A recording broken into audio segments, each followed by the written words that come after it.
Hello. I just want to go over a couple of things. First of all, I'm newly single again. I was married for 10 years. I got married at a younger age, and I've actually been dating for many years now because after being married for 10 years, I did go to marriage counseling for 4 years, and I read 20 books that the counselor went ahead and asked me to read. So I've studied many dating theories.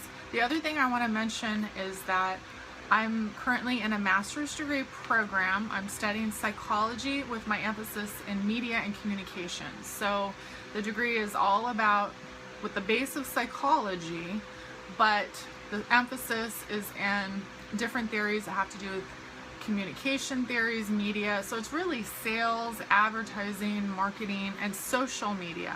It's about what's happened with the social media revolution in the last 6 to 8 years and how they've affected the psychology of how people interact and what they're doing. So anyway, I'm also single, like I mentioned, and I've actually been single for 12 years since my divorce. I've been dating, and I just want to say that what I want to do is I come across interesting theories all the time for my psychology degree that also apply to dating.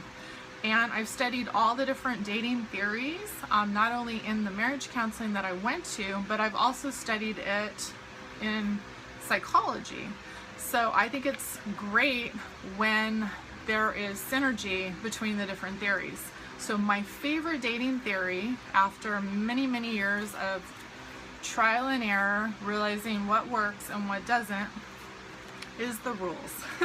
I just want to show you, this book is so beat up, and look at it, it's falling apart because I've read it so many times. I wish I would have had this book back when I first started dating. I would have saved myself a lot of trouble. First of all, let me discuss something quickly that's going on in today's society that wasn't there when I was dating, before I met my first husband. Things were very traditional back then. There has been a huge feminist movement, and yes, I'm a feminist. I'm completely for feminism, for equal pay, for equal rights, for women being treated equal. However, when it comes to dating and relationships, there exists males and females. Here is where it gets tricky. Modern day feminism basically says women and men are the same. It's socialized conditioning that makes a male and a female. Like if you put a dress on a man as he grows up and gives him Barbies and put makeup on him, he's going to be a female.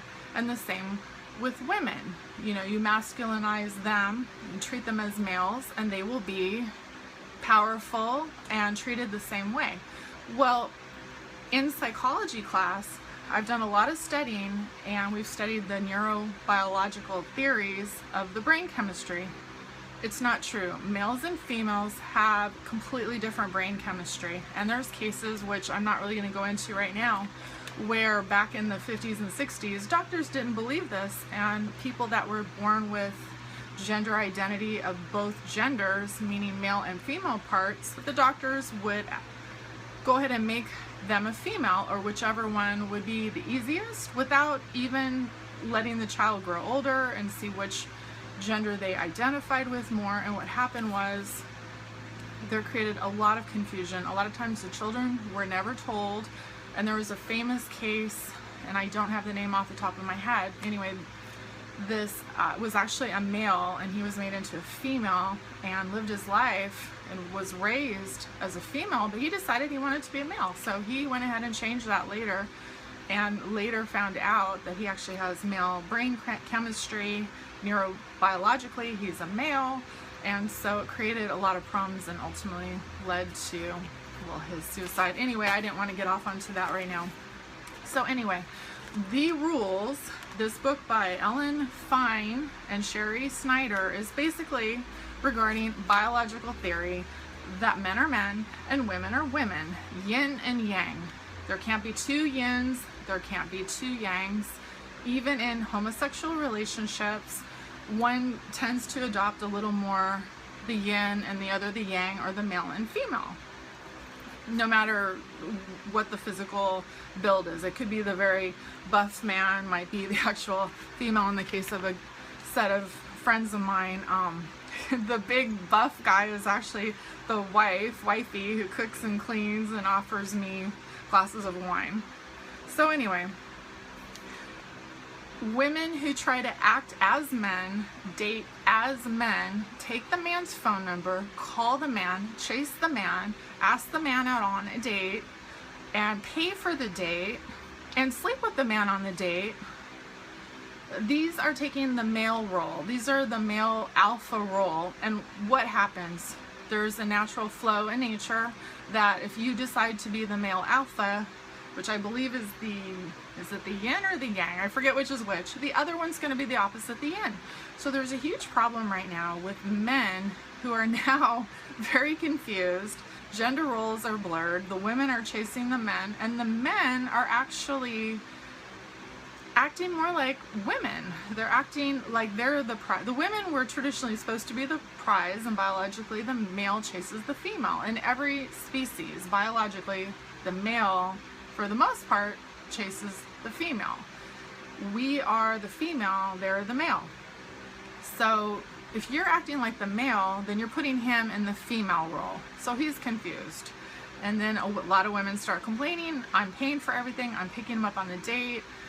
You know, now he doesn't want to marry me, he just lays on the couch, he's not taking me out to dinner, he's not buying me roses, the romance is out the window, and they're complaining. But the thing is, the whole gender role has been reversed, and that's what every magazine teaches you. You open up a magazine, a very popular magazine, it's all about a woman acting like a man.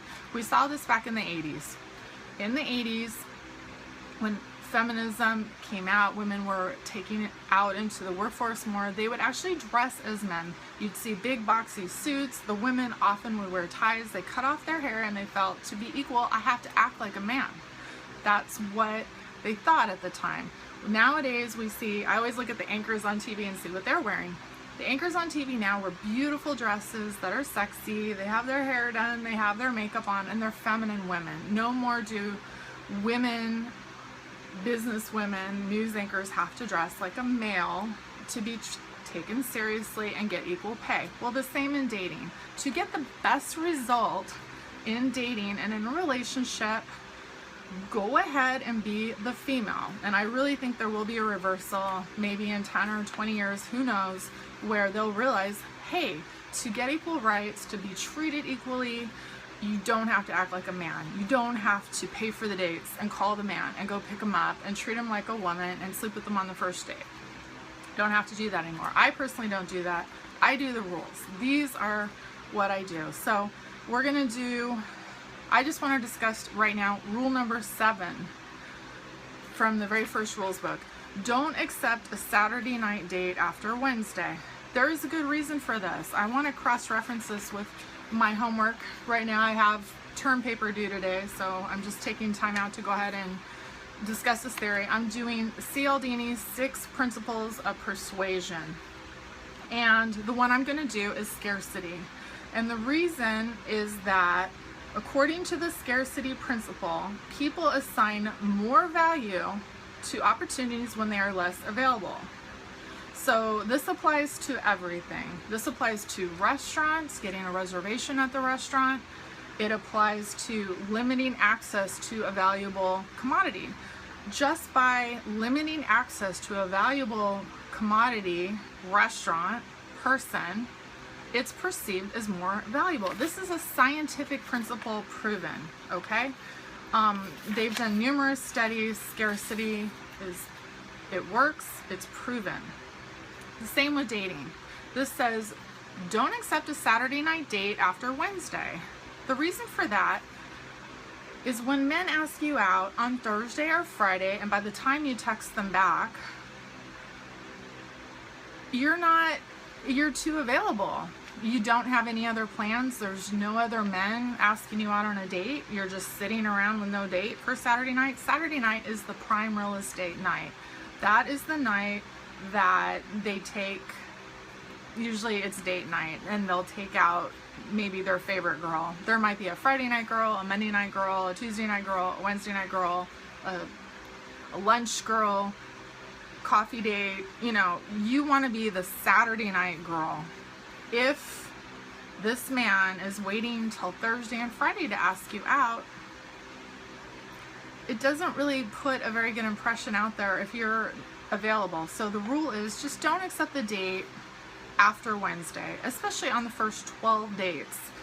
This is before commitment time. This is when you're not engaged, you're not married. If the man wants to see you last minute, whenever he wants to, he can marry you. If you're not married, don't give wife service for free. You should not be at this man's beck and call. I had a roommate that I lived with for a short time. This guy, he would call her at like 11 p.m. Saturday night when he's drunk, come pick him up at the bar. So she'd get in the car without her hair and makeup done. She already washed off her makeup, like was in her jammies. Gets in the car, goes and drives him. Then he wants her to drive him and his friends around bar to bar to bar, and she would do it. It's like, no, you don't do that. How busy and hard to get are you? How valuable are you? What kind of message are you sending out just to go ahead at the last minute and accept a date like that? It's not even a date. It's just like you're his chauffeur. So if you really want to be taken and treated valuable as a valuable woman, you definitely want to do the scarcity principle. You want to make sure all your dates are 3 days in advance. It's a scientifically proven fact. It's only 3 days. It's not 2 weeks. It's just 3 days. That gives you time to do your hair and your makeup, color your hair, get your fingernails done, your pedicure, whatever you need to do. And after that, just say simply, thank you so much, but I already have plans. You don't tell him, I can't accept a date after Wednesday. And just simply decline, oh, thanks, that sounds great, but gee, I already have plans, and you go ahead and get off the phone. So you're just sending a message that you're just not so available, that you have plans, you have things to do, you're valuable, your time is valuable. And if you really hold men to this, especially the first 12 dates, even if they ask you out on a Monday, Tuesday, Wednesday, Thursday, for Thursday, you know, just accept it. If they don't ask you out by Monday for Thursday, then you have to decline. You can't take a same day date. It's very common these days on online dating and dating in person that these men ask you out for tonight. Hi, what are you doing tonight?